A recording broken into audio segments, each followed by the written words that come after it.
할렐루야, 예수 안에서 반드시 좋은 일이 있습니다. 옛 어른들이 하시는 말씀 중에 이런 말이 있었습니다. 네 놈, 하늘이 무섭지 않느냐? 왜 그들이 이런 말을 했을까요? 그들이 하나님을 믿어서가 아닙니다. 예수님을 알아서도 아니죠. 그러나 사람이 아닌 어떤 신적인 존재가 사람의 일들을 간섭하고 감독한다는 것을 은연중에 느끼며 하는 말일 것입니다. 사람에게는 이른바 양심이라는 것도 있습니다. 민족은 다르고 그들이 지키는 법은 다르더라도 마음의 법이라 할 수 있는 양심의 법에 따라 남에게 해를 끼치지 않고 다른 사람과 조화를 이루며 사는 것이죠. 그리고 이렇게 살아가는 사람을 상식 있는 사람이라고 인정하는 것입니다. 그런데 살다 보면 이런 상식을 넘어서는 사람들을 만나게 됩니다. 상식적으로 양심에 따라 사는 사람은 남에게 피해를 주지 않으려고 합니다. 자신의 욕심을 채우기 위해서 무리수를 두지 않죠. 그런 어떤 사람은 양심이 없는 사람처럼 행동합니다. 남을 욕하고 비방합니다. 이웃에게 악을 행합니다. 뇌물을 받고 죄 없는 사람에게 누명을 씌웁니다.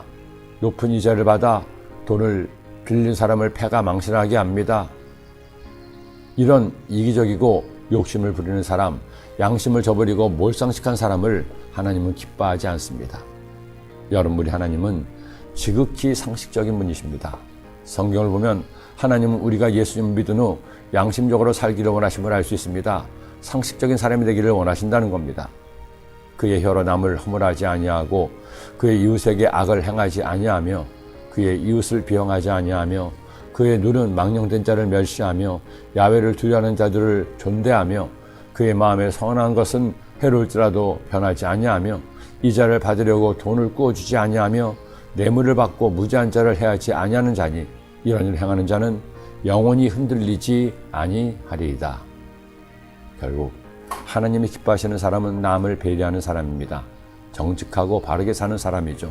양심의 법, 세상의 법, 하나님의 법을 지키며 사는 사람을 하나님은 귀하게 여기십니다. 독일에 처음 갔을 때 성도님들과 말씀을 나눌 기회가 있었습니다. 한 성도님이 저에게 질문을 던지셨습니다. 목사님, 독일에 오신 지도 어느덧 1년이 다 지나가는데 지내보시니 어떻습니까? 한국과 독일이 많이 다르죠. 목사님이 보실 때 뭐가 제일 많이 다르다고 느낍니까? 그래서 제가 되물었습니다. 저는 아직 온 지 얼마 안 되지 않아 잘 모르겠는데 성도님이 보실 때는 뭐가 제일 다릅니까? 그때 성도님이 이런 말씀하셨습니다. 제가 볼 때 가장 다른 것은 이것입니다. 한국에서 살 때면 법대로 살면 망한다고 들었습니다. 어떻게 법을 다 지키며 살 수 있냐는 거죠. 그래서 정치인도 경제인도 어른도 아이도 적당히 법을 어기면서 세상과 타협하며 살아야 한다고 듣고 배웠습니다. 그런데 둘에서는 달랐습니다. 법대로 살아야 잘 산다는 것이었죠. 이 정도는 괜찮겠지 하고 법을 어겼다가는 큰일이라는 것을 배웠습니다. 그러니 목사님, 독일에 사시면서 목사님도 꼭 지켜야 할 것이 있습니다. 법대로 사세요. 그날 그 성도님에게 한 수 잘 배웠습니다. 돌아보니 선진국은 국민 소득이 높아서만이 선진국이 아니었습니다.